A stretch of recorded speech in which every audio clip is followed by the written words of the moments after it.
What's going on, guys? Welcome to Boosted Motorsports. So behind me, I've got this Dodge Dakota with the 426 HEMI engine that we built in-house using MMX components, and then it also has a 3-liter Whipple on it. So we've been working on this truck, getting it together and getting it to where you see here. We've also got the Hellcat swap Dakota, aka the Hellcota. We've had that for quite a while, and a bunch of other stuff. A 1,000-wheel horsepower Dodge Challenger, and our Hellcat swapped Ram 1500 single cab, and there's some other vehicles that you can't even see right now because they're in our other garage. But we're going to be working on this today. We're trying to get this thing wrapped up as much as possible. So right now, our buddy Matt's been behind the keyboard on the Terminator X, since that's what this thing is running. So we've got the Holley Terminator X standalone ECU, and it also has an 8-speed. So he's been sending me revisions back and forth, so I'm working with that. But we've got a bunch of other things to contend with. So I've got some different springs coming for the front, because right now it's kind of got a pretty substantial rake. So we've got some different springs coming. So we'll try to get those in there, get the front end picked up a little bit. That way we can finally take this thing for an alignment. I've also got some lug nuts showing up. And we've got some interior work to get done. So we've been completely doing a color change on the inside of this, doing all black interior. So we've already painted the dash up here that you can see, painted the airbag cover and all that stuff. But in this bag, I've got black suede material, foam backed, for the headliner. So I want to get that on there as well. We were going to do a power window conversion, because this is originally a base model truck with just manual mirrors, manual door locks, manual windows.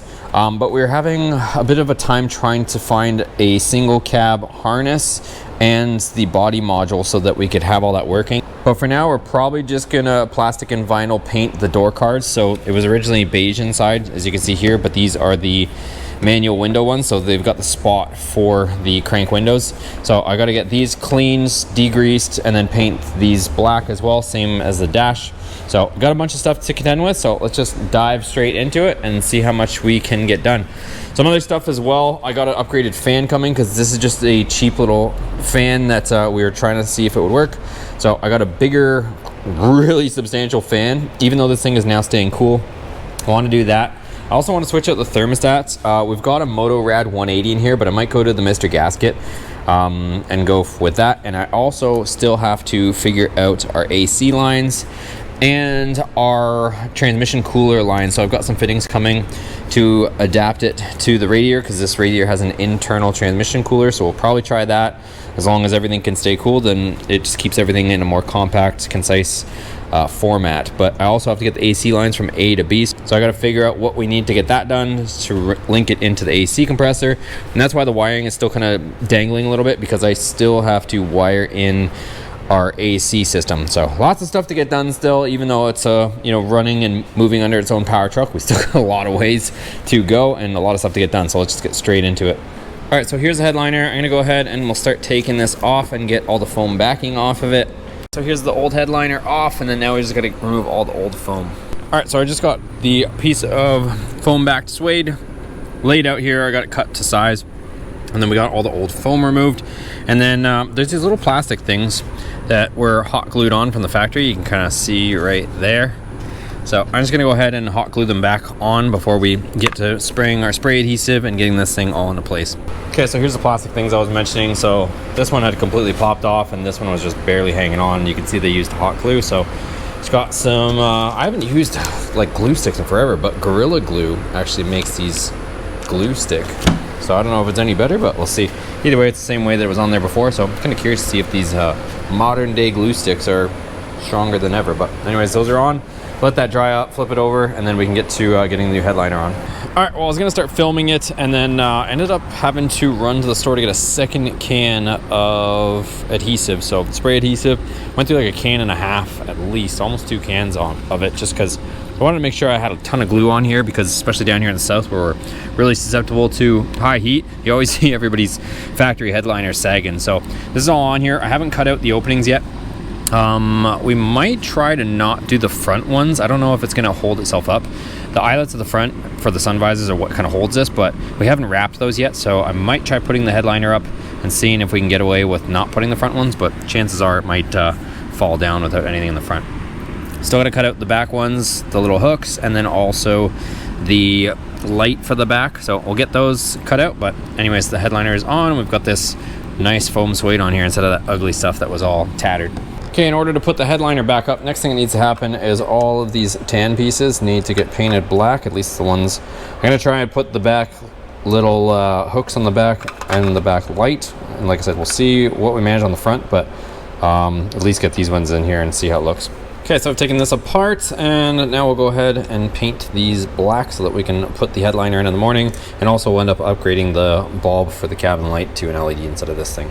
All right, so I don't know if you guys can see out there, but it's nighttime. So while that stuff dries overnight that we painted to hold up the headliner, I'm gonna go ahead, roll this back, and then the brand new Beltec springs ended up showing up. So I'm gonna try putting these in. They're a little bit different specs, so we're gonna see hopefully how this all plays out. It's kind of hard because these are, you can see here, they're V8 springs. So for 8-cylinder, hopefully you can see without the glare. But, you know, with having the supercharger, and is this combo heavier? Is it lighter than the Magnum? All iron heads and whatnot, but this has a blower on it, but this has a bigger radiator, but we've also got coolant for our supercharger. So who knows where we're at with weight on this thing. So we'll roll it back. I'm gonna pop off the front wheels, and we'll put in these brand new springs that just arrived, and then hopefully we get a better ride height. I don't know if you guys can see, but we are like almost sitting right on the fender flares, so it's no bueno. Okay, check this out, you guys. So this is the ones that were in it, and you'll see here Beltec 4766, but this one is the ones that we just bought, 4766, but it says made in the USA, and this is a very weird stamp, whereas this one's got a big Beltec stamp, and they're slightly different colors. So I wonder if maybe we somehow got knockoff ones. I don't know, but I'm putting these in right now. All right, old springs are out, new springs are back in. I saved you guys the trouble of that because it was a job that I really didn't want to do, but had to be done. So we got the new Beltecs in there, Beltec shocks, pretty much new everything. So let's put it down, see how she looks. All right, so I can already tell this looks much better, and the tape measure can confirm. So if we take this to here, pretty much 31 inches, kind of at the crown, right there on the edge of our fender flare. And if we go over here to the rear, and again, this has Beltec lowering hangers in the rear. Look at that. It's like 32 and a half. So we've got like an inch and a half of rake. So some people might like a different wheel choice, or, you know, potentially wheels that fill out the fender wells less more, but at least it's lowered, and it is got a little bit of rake in it, which I kind of like on trucks. So even on mine, I got some stuff everywhere, but you can see here, a little bit lower in the front, and then I've got more of a gap in the rear. I got different wheel set back there, but you get the idea. More of a gap in the rear than the front. And then even if we go over to this Hellcat swap Ram, it's like tuck and tire on the front almost. And then the back, it's got a little bit of a gap there. So anyways, we got a little bit of rake on it. I'm good with that, but we still got to get an alignment. So once we get a wheel alignment, it'll probably settle in a little bit more as well. So should be good to go. All right, it's the next day, and here is those 3 pieces that'll hold the headliner in. So these are now black, taped off the little reflector in there, but I just got to put in the clear lens, and then we are good to go. Same thing with these. I just painted all the exposed spots that you're gonna see. Didn't bother with like inside where it's gonna go. And then what I'm doing over here is I got all the rest of our interior panels all laid about.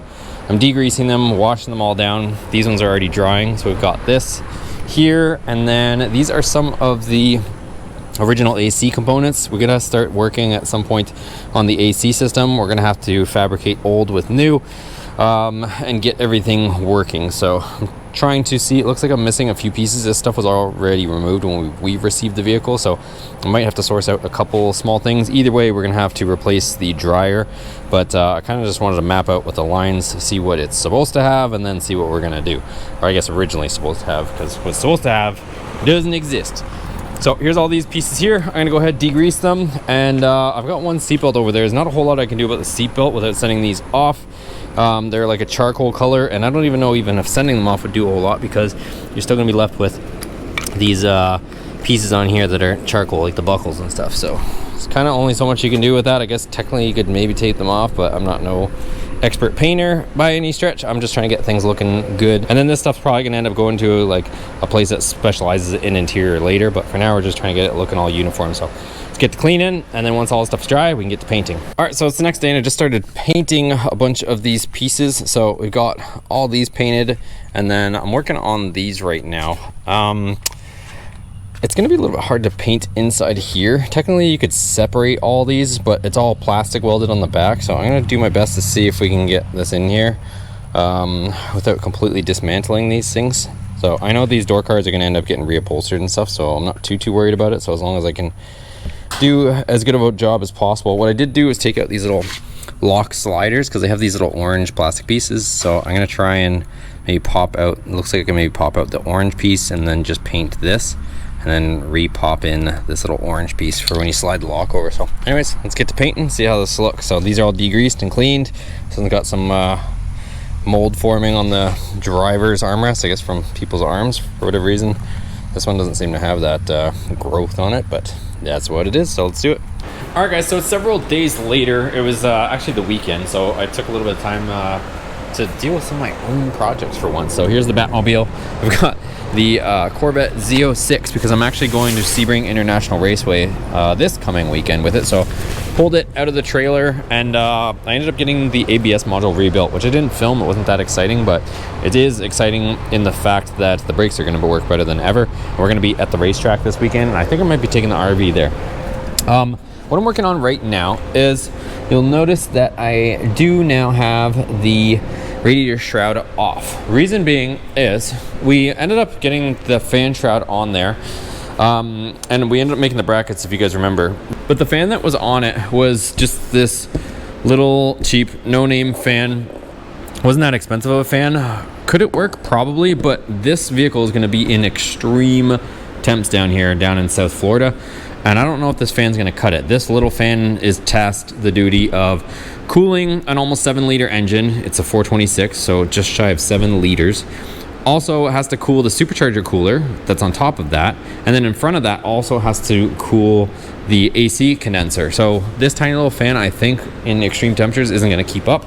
So we ended up getting this super heavy duty fan, which is one of these SPAL units. As you can see there, SPAL. It's a 16-inch fan, but it is PWM controlled, and like, look at the gauge of the wire on this thing.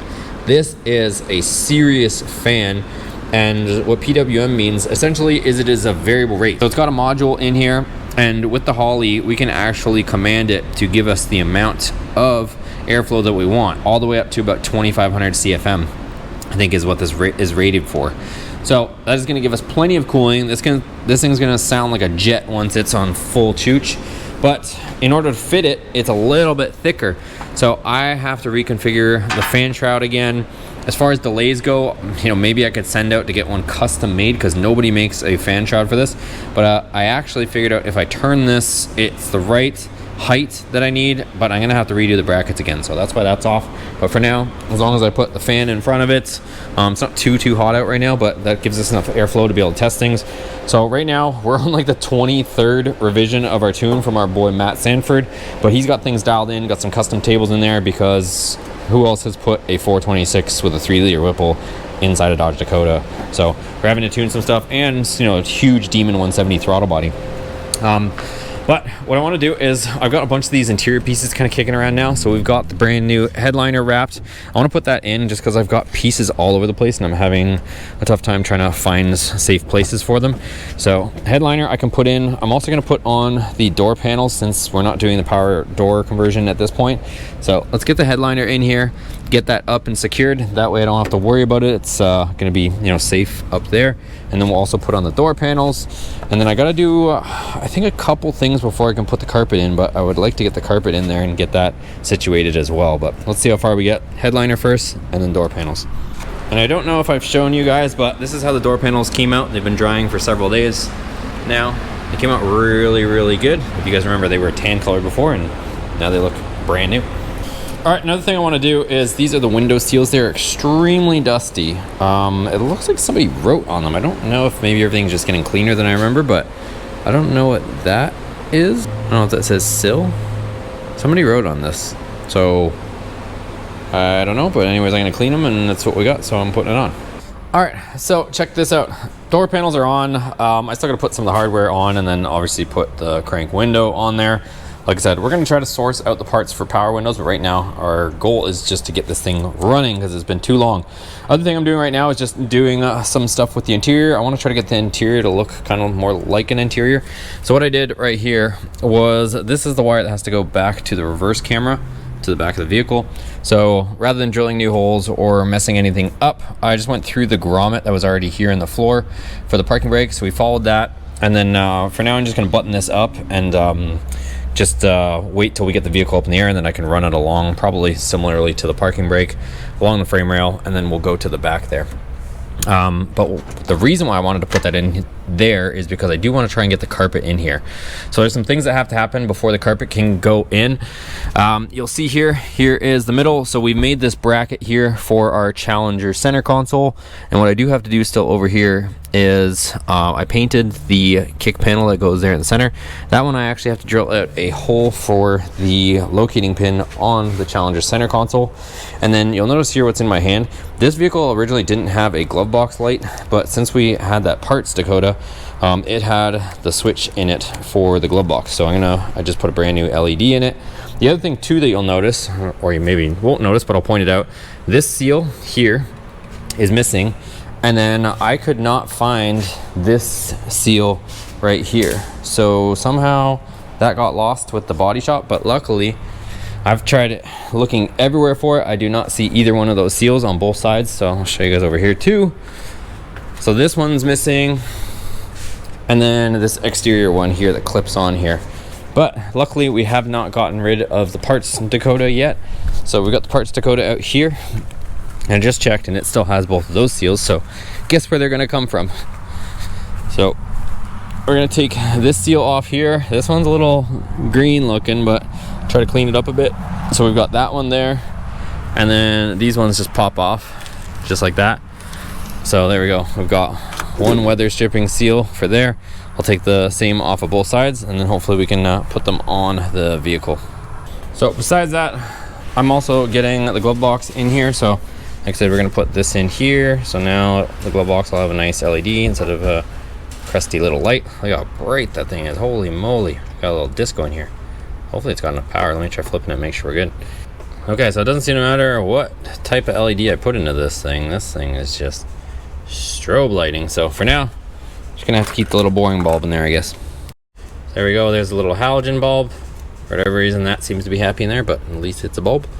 All right, so our glove box is now in, and I don't know if I've said this, but it's pretty obvious. All this stuff has been painted because normally it's like a weird charcoal color. So that all looks good. Everything works. What I also got to do is, this is the antenna. Personal preference, I would have shaved the antenna just because who listens to FM stuff these days? But even the hole is a little bit beat up. But this thing got somehow obliterated by the body shop, and painted, and there's nowhere to put an antenna into it no longer. So luckily, again, the parts Dakota is coming in handy. So I gotta fish this out, and we're gonna put the ones from the parts Dakota on here and see if I can just finalize that, because once I start getting all the paneling and stuff in here, it's gonna be a lot harder to try to undo this. But I don't know, it looks like maybe that's not even the usual one, because somebody's been in here with some electrical tape and stuff. Well, that was an interesting setup. Look at that. 2 male prongs. Sorry, I don't mean that any other way than whatever it is. Yeah, I gotta cut this out. This is not even the right one. They had literally these taped together in previous owner stuff, I guess. Alright, so we're gonna pull this through here, but I'm also noticing this massive hole that looks like it should probably be plugged up. So let's see if maybe one of these is supposed to be the antenna, and this one is supposed to have some sort of grommet. See if we can take it from the parts Dakota and then get it back to here to plug into the antenna. All right, so parts Dakota to the rescue again. This grommet's supposed to go in that upper hole, and then this is the grommet that goes in the lower one with the actual factory antenna. All right, so there we go. Factory grommet, and then this actually plugs in as it should. Now I just need to feed this up through there and put it into the antenna hole. All right, so little antenna thing is in there. I managed to actually click it into the factory little grommet hole there for the Christmas tree clip. So everything as it should be. And then now I'm gonna try and figure out this center console front kick plate deal here, because I gotta remake that. And what I'm talking about here is we've got this gray one here, and I had to make a hole for the front of the Challenger center console to kind of feed into. So I'm gonna have to recreate those and see how that all plays out. Okay, so just continuing to work on the interior. These vents need to go in, and when the painter had it, they didn't put them back in before they put the bed back on. So these were laying about in here. So these are supposed to go from the outside in, so I'm gonna see, obviously it's not gonna fit through here. Might be able to potentially get my hand up through here and somehow fish it into the hole, but let me see if I can do that without having to take the bed off. Alright, well, there's not enough room. I actually fished it through there. Can only get to here and then it stops, so I'm gonna have to take the bed off to get those in properly. We might end up taking the bed off anyways, just to make the Caltrax install a little bit easier, but either way I can't get those in, so I can still put in the carpet and all that. So let's do that next. Let's get the carpet in here and then put our center console in and just start knocking things out. Okay, seats are out, so here's a brand new carpet. I'm not sure which way it goes, but it's got sound deadening in it, so should tame a noisy beast a little bit as well. So let me get these in here. Alright, so starting to get the carpet in here. They always make them really long, just so you guys know, and you kind of have to trim them out. Like, you can see how much excess is here. But I don't want to trim it yet until the seats are fully bolted down, because sometimes it can shift a little bit. As you're like pushing it into some of the creases and whatnot, it will move slightly. So what I'm going to do is get the center console in here, and I got to put the front panel in as well. Two center consoles here. I'm learning along with you guys, but the owner picked up a Challenger center console. I had this one, which we test fit everything with. This one was out of our Challenger when we rebuilt it all, and this one went through the Inferno. So even though it's in pretty decent shape, it's got like some just melted spugats and stuff and glue on it. But this one was out of a Challenger that was a manual car, and I noticed, obviously we were doing an auto, you can see the floor of the console. The floor of the console is completely cut out from the factory to allow for that manual shifter. So what we're gonna try to do is take all the good leather stitching and paneling off that and put it on this one and transfer everything over. That way we have a center console, and then we can try to get it in there and get that fitted. Once I get the center console in, then we can obviously put the seats back in, trim out the carpet, and have somewhat of an interior. All right, so this is the current kind of state of things. So I ended up transferring over all the good stuff to the center console that has the floor for the shifter. Got all that in there. And if you guys have been watching for a while, I made up a bracket so it goes to the Dakota floor. So all this is in here solid. It is a used center console, so it's, you know, got its battle wounds and whatnot. I'm gonna try to clean it up a little bit better. But when we ended up getting this whole thing, this is going to be a bit of a rabbit hole. So my old center console, which is now that center console, so I transferred over everything to this manual shift one that has no floor. And then this is the manual boot from the one that got picked up. So I had the boot and everything because we didn't have it from that manual console. So what I'm doing right now is, this was the surround from the burnt car. And then I was gonna put, so I got a whole myriad of knobs over here. So this was the one from the burnt car. You can see it's got a little bit of spugats on it. And then this is the new knob. And I was gonna put this onto here for now.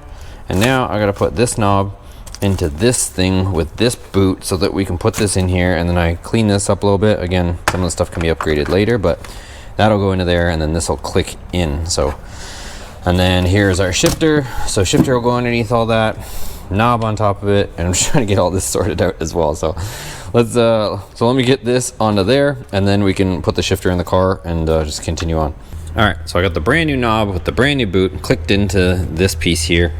And now we can go bolt this into the center console, get that connected, put this onto there, and tighten the knob back on the top of the mechanism. Okay, so it's the next day, and we've got the interior in here. I don't know if you guys will be able to see this too well. As far as the seats, I had to cut the holes in the carpet for where the seats bolt down to, so that's in there. I got the front grille here, or bezel, just out right now. I figured I might as well at least provision the stereo stuff in here, because that'll get rid of this wire for the rear backup. It can kind of run that up to the stereo, and I got to make the harness. So there's a big touchscreen we're going to attempt to put in here. We'll see how the hell that's going to work, but find out here in a minute. So what I'm doing over here is getting the harness rigged up for that.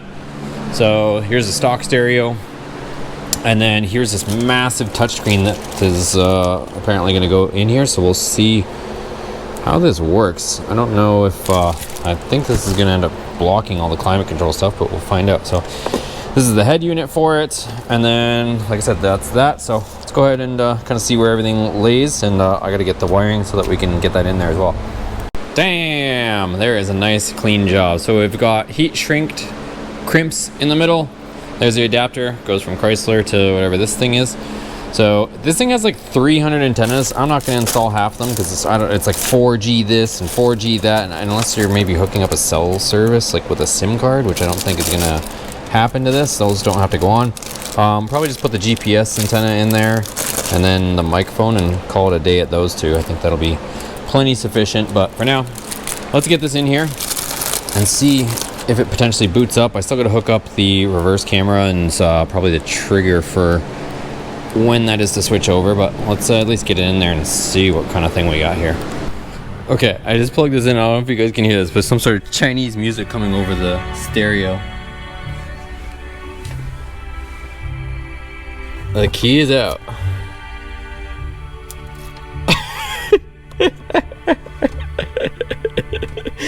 What is happening right now? We gotta get this screen on here. It just started playing this like crazy music, and it's in some like German or Russian or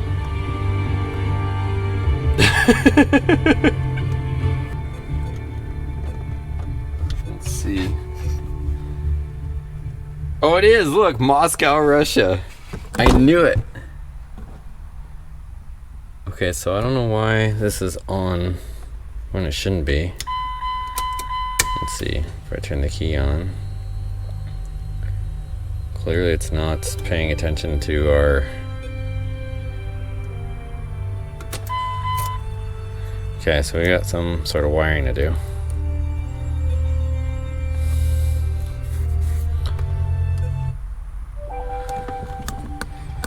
What is this thing? Alright. So... navigation. Let's see if that works. Google Maps. If it shows where we're at, I'm gonna have to blur this out because I don't want everybody knowing where I live. So far, nothing. Alright, so I was at least able to get it up and running and connect with Bluetooth, so I'm gonna shut this down before we get copyrighted, but at least it works. Alright, so I double checked my wiring, you guys, and this thing is a piece of junk, so it doesn't at all... Oh, I gotta turn this off.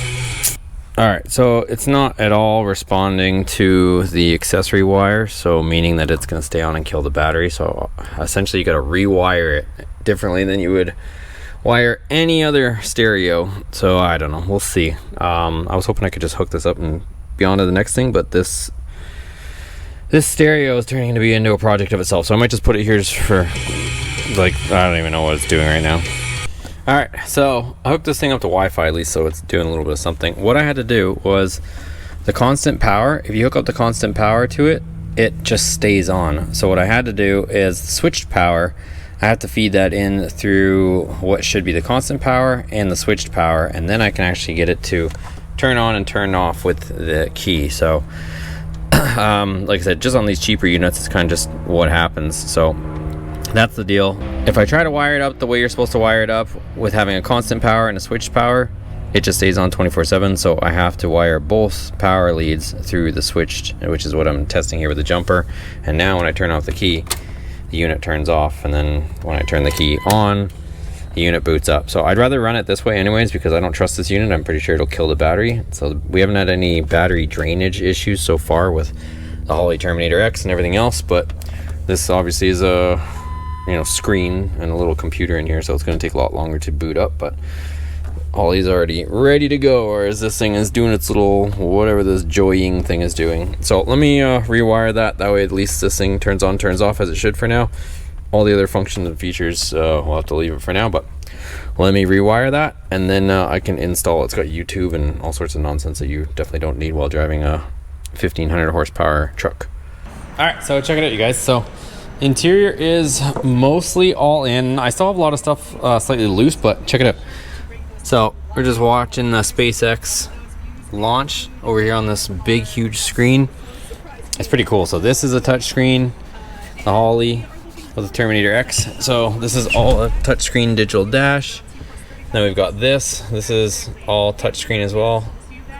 Doesn't have any buttons on it, which would drive me a little bit crazy, but this is how you adjust the volume, is right here. This also turns this way, which it also fits that way. I guess if you want to run it that way with the fan vents. So it's another option. Hopefully it's coming across on the camera here. And then we also got the suede headliner in here. I didn't like comb it over. If you guys know anything about suede, like you touch it one way and it goes this way or that way. So yeah, that's all in there. We got our sun visors in here. Owner is opting not to put anything on this back wall here. Doesn't want to put the carpeted section in there, just wants to leave it the bed liner. So that's what that's going to be. Only thing we got to do next is obviously the HVAC controls are going to be over here. So they're going to be a little bit hard to access, but owner is aware of that. So you're probably going to have to like adjust the HVAC knobs, that way, I guess. So this thing's funny. Look, for your safety, it's forbidden to watch movies while driving. So, I mean, you're still able to watch it. So I don't really know what the deal is with that. But other than that, it's pretty much most of the interior. It's a little odds and ends. I don't know if you guys can see that, but the little trim pieces I gotta handle and whatnot. And I'm just being careful since this stuff does take a little while to cure. So I'm just being extremely careful in handling it. I might pop off this sill as well.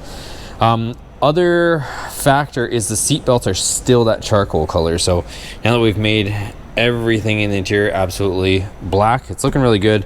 Also, I think the owner ordered a custom wheel, so a new wheel, and then we probably have to source out one of these. So whether I get one online or go to the junkyard, we've got to do a junkyard run again for some pieces. I gotta get the one that doesn't have the column shift, so maybe from, I don't know, what wouldn't have a column shift in it, maybe like a Neon or something like that. It has to have tilt steering and then no column shift, so that there isn't this big hole there. So we got to get one of those. But the seat belts are charcoal colored, so I was thinking about sending them out to Safety Restore to get them replaced with black belts, but this would just look horrendous right now with all the nice stuff that we've done to the interior. Putting those beat up, stained charcoal belts in there would look kind of ugly. So I don't know, we'll see what we're gonna do there. The other problem is like even the plastic buckle thing, and then even where like the receiver of the buckle here where you push on the button to release it, that thing is all charcoal too. So we got to figure out what we're gonna do with that. Either that or roll bar or harness bar back there, and then you put like a 4-point harness or something like that on there. But anyways, that's pretty much it. I want to get this video out for you guys. Like I said, once we figure out the seatbelts, then I can put in the trim pieces that go here that cover the seatbelts. I'm just leaving those out for now. They're just in the back here, but lots of stuff done. I want to get this video out for you guys. Like I said, pretty much the next video, what I do have to do is I got a few things. So we've got the upgraded fan that I think I showed you at some point in this video. So I got the Spall fan. I got to recreate the brackets, get that on there because that's going to be a better fan for pushing more air. Get that on here. Then once I do that, then I can finally hook up our transmission fluid lines to the radiator. So we need to figure out the AC components because we also have to put high and low pressure switches in here, as well as our service ports. And then not only that, but we've got to wire that all into the Holley, get that wired in through relay so that it triggers the AC clutch, turns that all on, has the safeties provisioned, and then not only that, but goes all the way back to the factory dash so that when you push the little snowflake button on the AC controls, that all that ends up working and turning on, all while keeping a almost 7-liter engine with a supercharger cool in Florida heat. So we got a tall task in front of us. And then once that is all kind of situated, we do have to go and get an alignment. So I can probably put it around once I get the fan on here and the transmission cooler lines on here, then we can kind of put it around enough that I can take it, trailer it to go get an alignment, because the truck suspension was completely apart. New rack, new everything, new ball joints, absolutely new everything, new bushings. So front end needs to be aligned, and also with this ride height, and then we could actually start testing some of the stuff and get some of that stuff underway. So still ways away, but it is getting close, you guys. And also the cowl tracks, I don't know if I showed you guys, but we got some of the parts showing up for the cowl tracks. A few of the parts are wrong here, so just took it out of the box and just laid it on the floor to see what we had. But we're supposed to be getting a couple new pieces and bushings so we can put the cowl tracks on this thing as well. So it is getting closer, you guys. A lot of work, but one step at a time. So trying to get this thing knocked out so that we can finally test it out and then it can get delivered. I know the owner really wants to test this thing out. So anyways, if you guys are enjoying the series, make sure you give it a thumbs up, subscribe if you haven't already, check out the other videos on how we got to this point. We'll catch you guys on the next video.